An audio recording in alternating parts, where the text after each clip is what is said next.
And just to follow, if I could, some additional tariffs have been in place since February, and things, really haven't broken yet with the economy. So how do you justify to somebody who's looking for a house, who's facing a 7% mortgage and maybe can't afford those rates? How do you justify that? Well, so the housing is a special case, right? We don't set mortgage rates at the Fed, right? We set an overnight rate.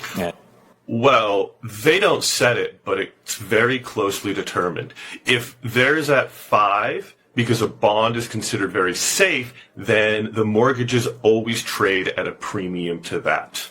And the rates that go into mortgages are longer term rates, like Treasury rates. It might be 30-year rates, it might be shorter than that, but it's not the overnight Fed's rate. It's not that we don't have any effect. We do have an effect, but we're not the main effect. I would beg to differ.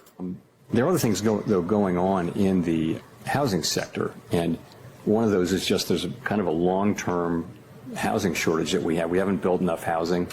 This is not something the Fed can help with, but again, that may not be entirely true, because builders, they don't just put up cash to build a house. They take out a loan to build the house. So once again, I disagree with this sentiment here.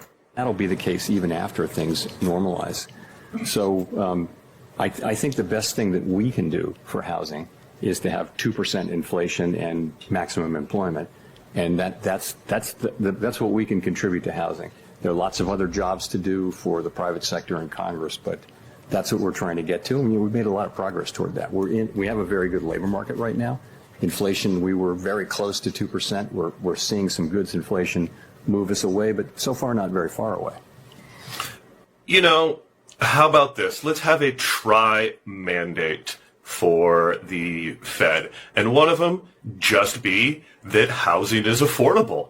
Housing is a huge deal for, well, let's just say everybody who lives in one.